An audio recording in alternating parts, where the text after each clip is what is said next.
Mummy ने भेंट दी थी, मेरे पेरेंट्स ने मेरे जन्मदिन पे। तो मैं बजाता था और एक टाइम पे मम्मी को भी सीखने का शौक था। जब मैं जन्मा भी नहीं था तो मेरी मम्मी को सीखने का बहुत शौक था। उस टाइम पे वो सीखती थी भी थी। तो उस टाइम पे फिर जब भी कीबोर्ड जब भी वो मैं प्ले करता था तो मम्मी भी साथ में कुछ ना कुछ प्ले करती थी। तो नेशनल एंथम जैसे हम she was trying to play the national anthem, तो मैंने एक बार ऐसे हुआ कि मम्मी ऐसे नहीं बजाते हैं, ऐसे बजाते हैं, मैं बजा के, और मैंने बजा के सुनाया उनको। तो वो बहुत भावुक हो गई कि इतनी अद्भुत टैलेंट, इतना इजीली इसने कैसे बजा दिया नेशनल एंथम, बिना सुने, बिना प्रैक्टिस किए, कुछ किए, ऐसे ही बजा दिया छोटी सी उम्र में, इतनी छोटी सी उम्र में। तो तब से उन्होंने फिर तय किया कि ये इसमें एक कुछ खास टैलेंट है, एक स्पेशल म्यूजिक की काबिलियत है, उसमें एक स्किल है और एक टैलेंट, एक गिफ्ट है, गॉड गिफ्ट है। तो उसको सिखाने के लिए लगाना चाहिए। और फिर उन्होंने मेरी तालीम हिंदुस्तानी क्लासिकल म्यूजिक में मेरी पहली तालीम मुझे दिलवानी शुरू की उन्होंने। पंडित विनायक वोरा। यस यस, पंडित विनायक वोरा पंडित जी से मैंने तालीम ली है 12 साल। मैंने शुरू किया था मेरे बचपन से और टिल 2006 मैंने उनसे सीखा था। और विनायक भाई के साथ तो चलो मेरा एक अलग ही बॉन्ड था, बहुत ही मेरे पहले गुरु थे वो। एक्चुअली टेक्निकली पहले गुरु मेरे पटवर्धन रामकृष्ण थे, जो कि स्वर्गीय पंडित भीमसेन जोशी जी के शागिर्द थे स्वयं उस जमाने में। और उन्होंने राग की पहचान मुझे उस टाइम पे, मैंने बहुत ब्रीफ पीरियड के लिए मैंने उनसे सीखा था, 1 साल 1 सवा साल जितना मैंने उनसे सीखा। और फिर मुझे विनायक भाई का फ़ोन आया था और मुझे विनायक भाई से मेरी बातचीत मेरी हुई और परिचय हुआ मेरा उनसे। और फिर मैंने विनायक भाई से मेरी तालीम एडवांस लेवल ट्रेनिंग मैंने उनसे लेनी शुरू की।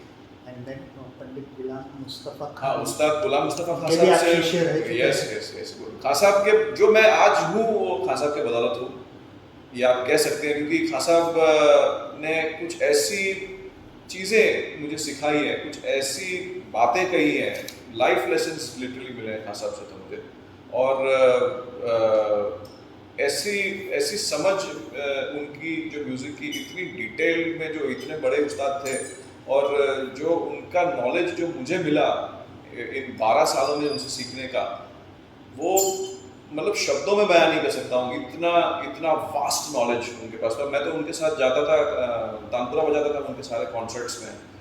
जब मैं उनसे सीखता था तब तानसेन समारोह में मैंने उनको अकम्पनी किया था, जब उनको तानसेन अवार्ड मिला था। फिर हमने रामपुर, दिल्ली, काफ़ी जगह पे हमने कॉन्सर्ट्स किए, मुंबई में भी यहाँ 8-10 जगह हमने कॉन्सर्ट्स किए। मैं उनके साथ तानपुरा बजाता था। ओके, एंड देन 2011 डेब्यू किया एज अ सिंगर, यस, कुछ लोग जैसा। कुछ लोग जैसा। तो उसके 2 साल के बाद 2013 commando as a music director. तो ये सिंगर से म्यूजिक डायरेक्टर की जर्नी, ये इसी में यही खान साहब का ही एक बहुत बड़ा मुझे इनका योगदान रहा है मेरी ज़िंदगी में। Khan Sahab has been the life changer. उनकी जो सिखाने का तरीका था, जो रियाज कराने का एक ऐसा उनका तरीका था कि उसमें आपके एक आयुष के बीच में, एक 18 साल की उम्र से लेके 21-22 साल की उम्र तक मैं थोड़ा स्ट्रगल कर रहा था एक सही रेंज में गाना गाने के लिए, एक प्रॉपर पिच में। I was not able to sing in that particular pitch, I used to struggle a lot, क्योंकि एक 15 साल की उम्र के अंदर एक मेल वॉइस का ना, एक जैसे कहते हैं ना, वो कंठ फूटता है, थोड़ा चेंज होता है, वॉइस चेंज होता है। एक बच्चे की आवाज़ से एक मैस्कुलिन वॉइस हो जाती है। वो मैस्कुलिन वॉइस होने के बाद वो स्केल में गाना, हाई स्केल में गाना मेरे लिए बहुत डिफिकल्ट हो गया था। तो वो खान साहब ने मेरी आवाज़ खोली, उन्होंने मेरा गला एकदम ओपन किया, मेरे सारे 3-3.5 ऑक्टेव आज उन्होंने उस इतनी रेंज मेरी इम्प्रूव कर दी। तो वो रेंज इम्प्रूव होने की वजह से मैं कंपोज करना मेरे लिए इजी हो गया। या किसी भी रेंज में, किसी भी स्केल में, कोई भी पिच में आप कंपोज कर सकते हो। तो वो एक फैक्टर मेरे लिए बहुत इम्पोर्टेंट था। और फिर उनकी दी हुई शिक्षा की वजह से मैं आज कंपोज कर पा रहा हूँ, गाने बना पा रहा हूँ। उस टाइम पे उन्होंने ही परखा था कि मैं कंपोजर बन सकता हूँ, क्योंकि मैंने कुछ धुनें ऐसे कंपोज की हुई थी जो मैंने उनको सुनाई थी खान साहब को। उन्होंने कहा कि तुम कंपोज बिल्कुल करो, तुम्हारे पास वो म्यूजिक की समझ है जो तुम कंपोज कर पाओ।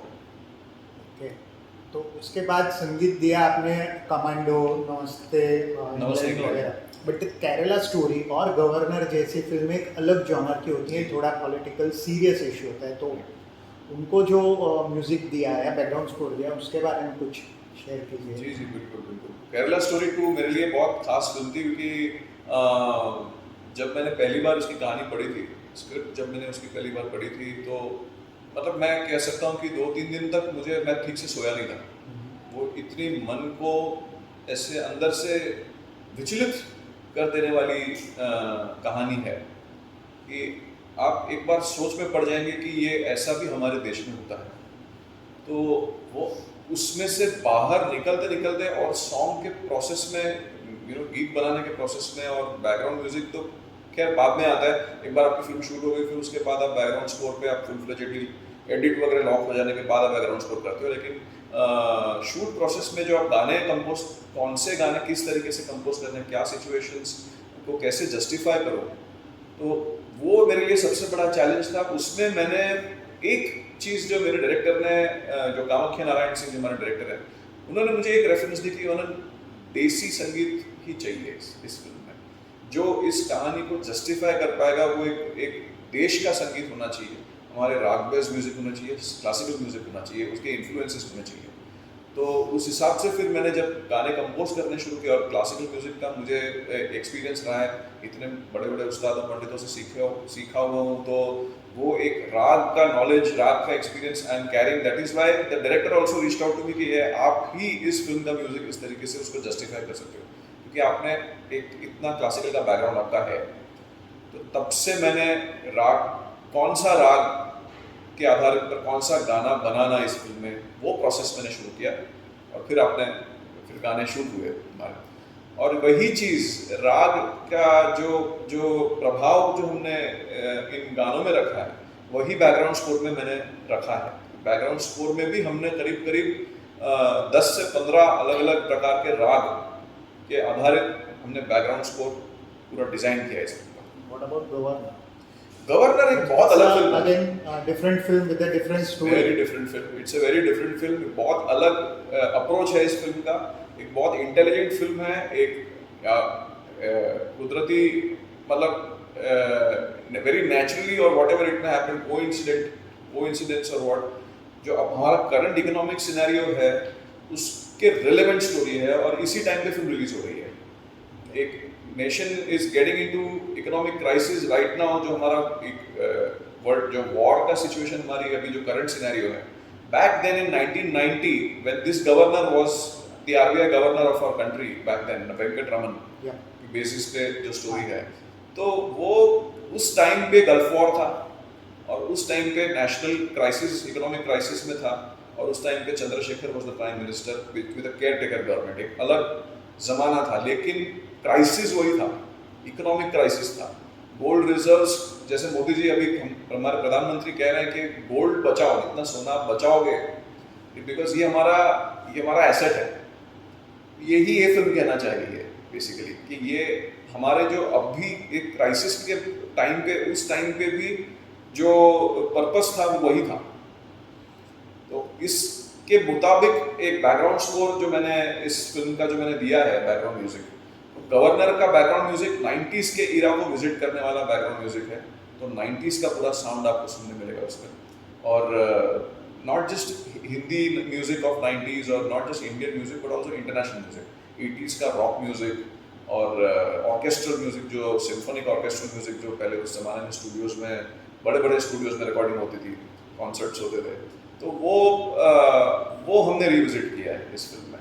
तो एक तरीके से मेरे लिए तो एक नॉस्टैल्जिया हो गया, क्योंकि वो आई एम बॉर्न इन 1987, तो 90s का दौर तो मैंने देखा, जिया है, तो मेरे लिए तो एक मेमोरी सा हो गया, और एक नॉस्टैल्जिया हो गया कि यार मुझे अपने ही दौर का संगीत देने का मौका मिला, 90s को रिविजिट करने का मौका मिला, जहाँ हम 90s के बड़े बड़े धुरंधर संगीतकारों के साथ हम उनके गाने, उनका बैकग्राउंड हम सुन चुके हैं already. Okay. So films with such a different story or the particular subject, how difficult it is to give the music, to compose the music for such films? It was for a film like Governor, it was very challenging, because here not just the melody, but of prime importance is the sound, because when you are composing for a period drama, what happens is you have to travel into that era. Be it 60s, 70s, 80s, 90s, it's a period drama. The Governor is set in 1990. So since it's a period drama, how do you travel into that? How do you make your audience travel into that period drama? Only music can do that. Okay. Yeah. The music of the 90s, the moment you hear and you recollect that this is 1990, so that only music can give that identification. Okay. And recently you started artist first platform गुनगुना लो. गुनगुना लो, yes, yes. उसके बारे में हमें कुछ बताइए. हाँ, ये शेयर कीजिए. बिल्कुल बिल्कुल, ये तो मेरे दिल के सबसे करीब है ये प्रोजेक्ट. और गुनगुना लो, चलो I am not the founder, I am one of the stake holders on the company. Main founder member Shankar Mahadevan ji और जावेद अख्तर साहब हैं. तो वो फाउंडर मेंबर्स हैं, उनकी सेटअप की हुई कंपनी. और हम कुछ 30-40 आर्टिस्ट हैं, 40 म्यूजिशियंस, राइटर्स और सिंगर्स, जिन्होंने हमने इन्वेस्ट किया है इस कंपनी में. I am one of the largest stake holders on the company. और हमारा एक सोल प्रेरोगेटिव और हमारा एक सोल मिशन ये है कि हम एक आर्टिस्ट ओन्ड इकोसिस्टम क्रिएट करना चाहते हैं, जहाँ पे जितने भी गाने हम क्रिएट करेंगे या पोइट्री रिसाइटल्स होंगी या जो भी कंटेंट होगा, क्रिएटिव कंटेंट, उसके ओनर्स सिर्फ और सिर्फ आर्टिस्ट होंगे और कोई नहीं होगा. जो इस कंट्री में नहीं या कभी दुनिया में कहीं नहीं हुआ है. ये this is the first of its kind platform in the world where an artist-owned ecosystem is made to create something which is owned by artists, which is promoted by artists. एक हमारा यही गुनगुना लो स्ट्रीमिंग प्लेटफॉर्म है. जैसे आप दूसरे streaming platform से Spotify, गाना, जियो साउंड वगैरह आप सुनते हैं, तो ये एक अलग प्रकार का एक स्ट्रीमिंग प्लेटफॉर्म हम क्रिएट कर रहे हैं, एक ऐप क्रिएट कर रहे हैं, जो कि सिर्फ स्ट्रीमिंग ऐप नहीं है और एक सोशल मीडिया प्लेटफॉर्म भी है, जहाँ पे आप अपने फैंस के साथ डायरेक्ट इंटरेक्ट कर सकते हैं. That's great. हाँ, एक जैसे अरिजीत है या मैं हूँ, श्रेया घोषाल है, सुनीति, हम सारे स्टेक होल्डर्स हैं. सोनू निगम जी हैं. आप नाम लीजिए इंडस्ट्री के और सारे स्टेक होल्डर हैं इसमें. और हम हमारे फैंस के साथ डायरेक्टली हम ऐसे इंटरेक्ट, जैसे इसमें बहुत इंटरेस्टिंग फीचर है एक ऐप में, it's called as get crash. Get crash ये फीचर का एक ब्यूटी ये है कि एक ऑनलाइन आप एक सपोज मेरा गाना सुन रहे हैं, अरिजीत का गाना सुन रहे हैं, अरिजीत का कोई गाना आप ऑनलाइन सुन रहे हैं, 500 लोग एक साथ गाना सुन रहे हैं. Arijit will gate crash into when all these listeners, live listeners, and say hi to everyone when they are listening to that song. So ये एक बहुत यूनिक फीचर है. Unique feature. Also surprising. Surprise. Surprise. Yes, definitely. तो ये ऐसे काफी features हैं जो हम इस ऐप के साथ हम डेवलप कर रहे हैं. और हमारी टेक कंपनी भी, जो थर्ड को फाउंडर मेंबर है श्रीधर रंगनाथन, जो शंकर महादेवन एकेडमी के भी फाउंडर है. और तो वो he is developing the entire technology. वो पूरा ऐप उन्होंने डेवलप किया है. तो अब ये ऐप हमने लॉन्च किया था जनवरी में, जावेद साहब ने और शंकर जी ने और हम सब ने मिलके. तो अब ये इसको हम publicly we will throw into it public in the next 1 or 2 months. So maybe festival season के टाइम में हम उसको, और उसमें हमारे क्रिएट किए हुए गाने कम से कम 250 से 300 गाने एक फ्लो में आपको सुनने मिलेंगे इस साल में. तो हमने सारे क्रॉस कोलैबोरेट किए. जैसे कि एक गाना मैंने कंपोज किया है, श्रेया घोषाल जी ने गाया है और जावेद साहब ने लिखा है. फिर एक गाना मैंने कंपोज किया है, अमित त्रिवेदी ने गाया है. और एक अनुषा मणि और अमित त्रिवेदी दोनों ने गाया है. तो ऐसे क्रॉस कोलैबोरेशंस बहुत हुए हैं. एक सोनू निगम जी और कौशिकी चक्रवर्ती जी का गाना है जो आनंद मिलिंद ने कंपोज किया है.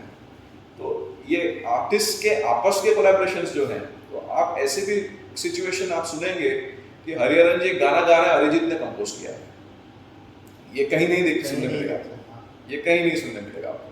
ये सिर्फ गुनगुना लो पे आपको देखने मिलेगा. बट इतने जो 250 गाने होंगे आप ये करो, उसमें एक गाना बहुत स्पेशल है and your fans are waiting for. It's your debut single सिलसिले. सिलसिले भी है, यस. और 4 गाने हैं. It's your debut single. It's my debut. You can say it's an entire EP. Okay. Like an entire album, like a 4-song album, जिसमें सिलसिले हैं जो अमित त्रिवेदी ने गाया, एक अनकही बातें नाम का गाना जो मैंने खुद ने गाया, और एक लौट के आ जो श्रेया घोषाल जी ने गाया और जावेद साहब ने लिखा है, और एक गाना है एक तू ही, जो प्रशांत इंगोले जिसने मल्हारी लिखा था, हाँ। बाजीराव मस्तानी का, उसने लिखा है। और एक Indian Idol based singer Amitabh Narayan, okay. जो कि उस्ताद गुलाम मुस्तफा खान साहब का ही शागिर्द है और मेरा दोस्त है, तो वो उसने गाया। तो ऐसे 4 गाने की पूरी एक एल्बम है जो उसमें गुनगुनालों पे आपको सुनने मिलेगी। So सिलसिला, but technically सिलसिला ये first सिलसिले debut your single. you can say first single out of these 4 songs, first single is definitely सिलसिले. Yes. Okay. इसके अलावा भी आप एक सोशल कॉज के लिए जो काम करते हैं जी। वो भी उसके बारे में कुछ बताइए। जी, ये एक जनरली इतना स्पेशल एबिलिटीज के Yes. लिए जो आप कर रहे हैं, उस संस्था का नाम Unirise research foundation is the name of the organization. और ये हमारी गोवा बेस्ड है, क्योंकि हमारे को फाउंडर गोवा के हैं। और मैं साथ में इसमें जुड़ा हूँ क्योंकि मैं बचपन से एक स्पेशल जो पर्सन्स विद डिसेबिलिटीज हम कहते हैं, उनके साथ मेरी पहली band actually was with persons with disabilities. उसमें ये कब की बात है? ये है कॉलेज के टाइम पे, 15 साल की उम्र में, जब मैंने कॉलेज सेंट जेवियर्स कॉलेज में ज्वाइन किया था, तब वहाँ पे जेवियर्स में भी Xavier's Institute of Blind is already there. तो हम एक सालाना एक बार हम हमारे ट्रेडिशनल डे जो हमारा जब होता था, सेंट फ्रांसिस जेवियर्स की फीस्ट होती थी, तभी हम एक ट्रेडिशनल डे इवेंट करते थे जहाँ पे हम सारे हिंदी गाने, फिल्म के गाने, नॉन फिल्मी हिंदी गाने की एक पूरी ऑर्केस्ट्रल इवेंट करते थे, पूरा एक प्रोग्राम करते थे हॉल में। तो उसमें हम एक बैंड को बुलाते थे जिसमें सारे के सारे विजुअली डिसेबल्ड लोग म्यूजिशियंस उसमें हुआ करते थे। और अभी इतने अच्छे दिग्गज म्यूजिशियंस खुद हो चुके हैं, इतने बड़े बड़े बैंड्स में बजाते हैं अभी वो, तभी वे भी यंग थे, कॉलेज में थे। तो उनके साथ मेरा मिलना जुलना इतना रेगुलर हो गया था कि हमने साथ में उस टाइम पे कुछ 8-10 शोज किए थे। तो बैंड का नाम कुछ रखा था? अभी एट द मोमेंट बैंड का नाम उड़ान है। ओके। और एक यूनिराइज नहीं, यूनिराइज इज अ फाउंडेशन, तो नॉन प्रॉफिट ऑर्गेनाइजेशन है। और ये जो बैंड थी वो अब बैंड बहुत बड़ी हो चुकी है। ओके।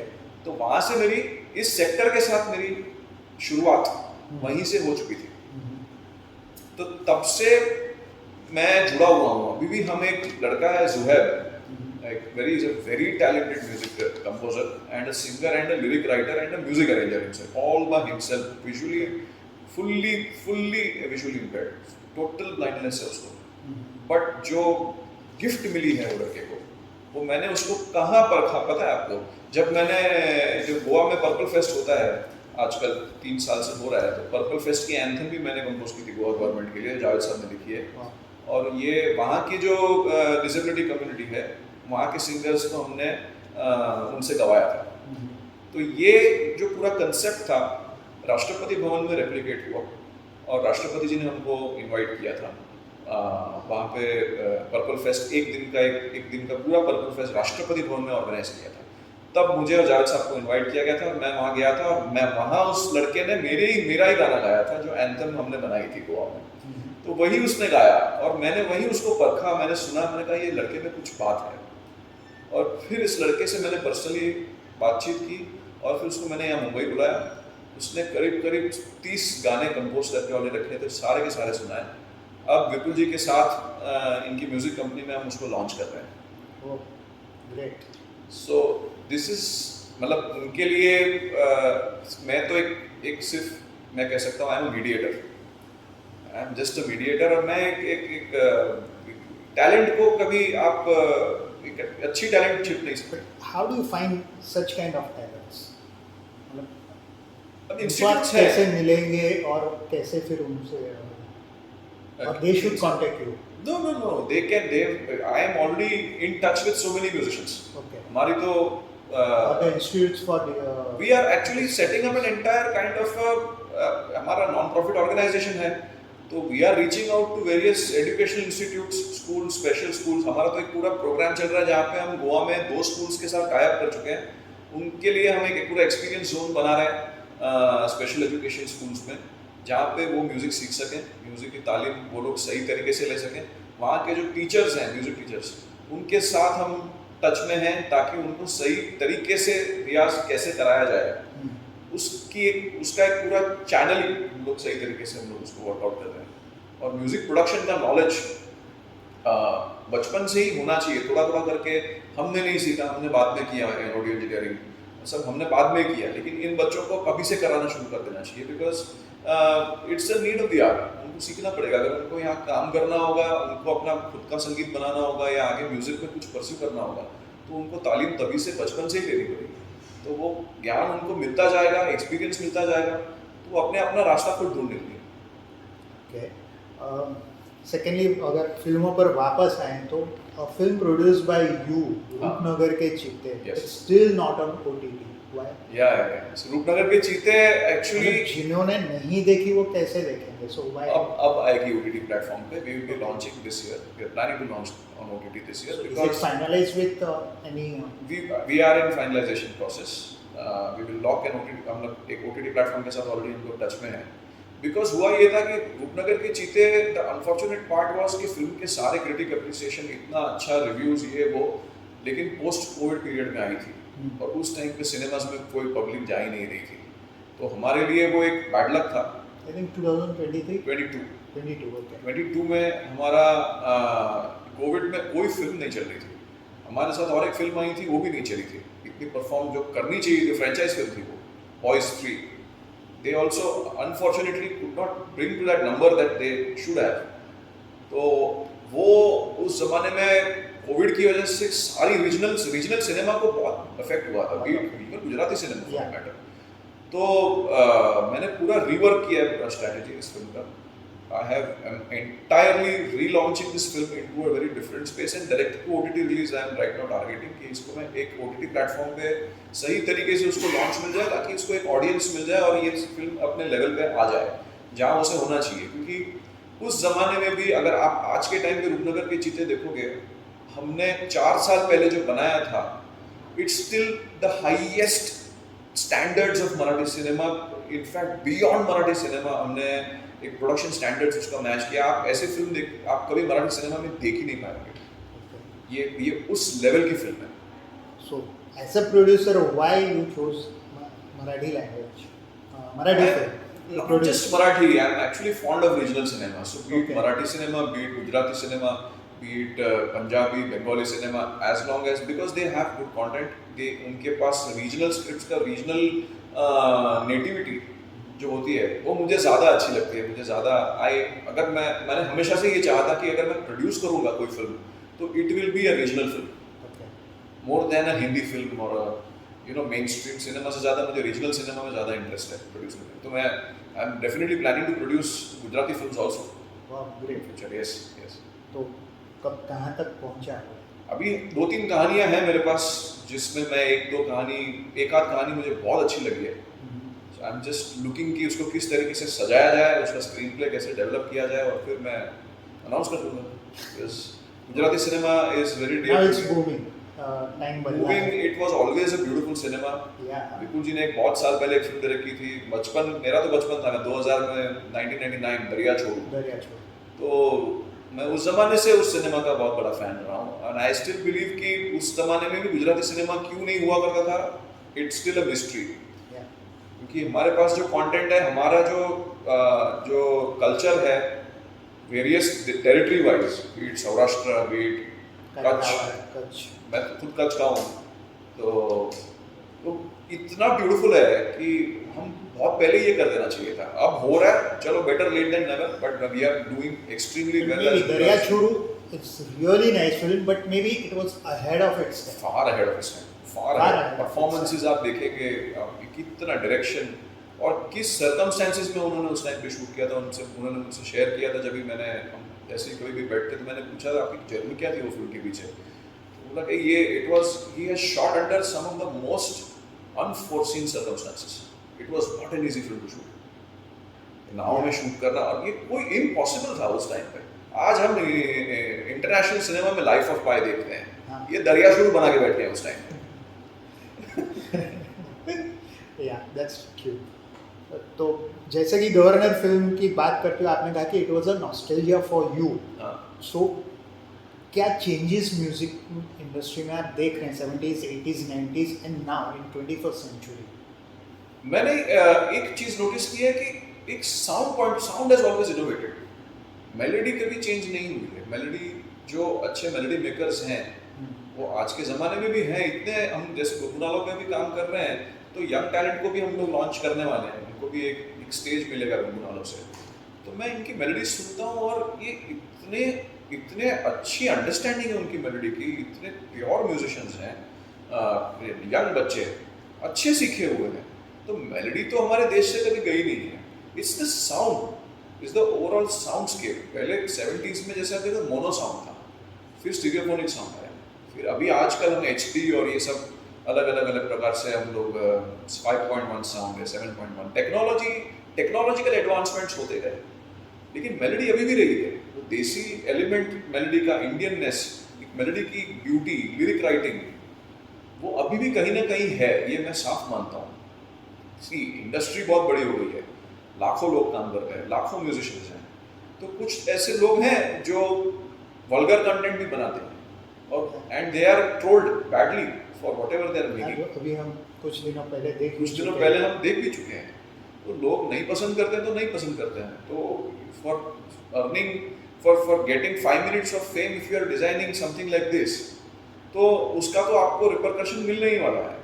पर you can't discredit the good musicians that we have in the industry who are doing genuinely some very good work. जैसे अभी एक मेरी दोस्त की एक फिल्म रिलीज हुई थी, कृष्ण अवतार, यस, जो भगवान श्री कृष्ण पे पूरी उनकी एक सत्यभामा के पॉइंट ऑफ व्यू से पूरी कहानी है। मैंने अभी रिसेंटली फिल्म देखी। मेरा बहुत करीबी का दोस्त है और मेरे सारे गाने अरेंज वही करता है, प्रसाद साष्टे। उसने पूरी एल्बम उसने की है, उसका बैकग्राउंड म्यूजिक उसने किया है। इतना सुंदर म्यूजिक, इतना बड़ा हिट हो चुका है ऑलरेडी वो। उसका पूरा म्यूजिक, 3-4 गाने मैं अभी सुन रहा हूँ। एक श्रेया जी ने गाया है, एक जावेद अली ने गाया है। क्या गाने, क्या कमाल की film is a visual treat. It's a visual treat, it's a visual treat, definitely. तो ऐसे कलाकार भी हैं, तो उनको क्रेडिट मिलनी चाहिए और ज़्यादा से ज़्यादा उनको प्रमोट करना चाहिए, ऐसा मेरा मानना है। ओके, एंड गवर्नर के बाद व्हाट नेक्स्ट? अब गवर्नर के बाद हमने एक वेब सीरीज में उसका बैकग्राउंड म्यूजिक करने वाला हूँ, जिसका नवंबर दिसंबर में हमारा काम शुरू होगा। शूटिंग शुरू होगी जुलाई में। First web series, first venturing into first time into web series. Hindi और हिंदी। ओके, तो नवंबर में काम शुरू, जुलाई अगस्त से अराउंड शूटिंग शुरू होगी इसकी। तो मेरे पास बैकग्राउंड स्कोर आते आते नवंबर दिसंबर हो जाएगा, क्योंकि एपिसोड के 8 एपिसोड हैं, तो अमेज़ॉन के साथ है, प्राइम वीडियो के साथ। तो वो एक मेरा एक है, और एक फिल्म भी है, 2 फिल्म्स हैं actually, but I would wait for the producers to announce the film, उसके बाद मैं कुछ कह पाऊंगा उसके बारे में। It was very nice talking to you, Manan, Yes, and best wishes for the project. Thank you. Thanks a lot. Thank you. Thanks a lot. जानवर आपको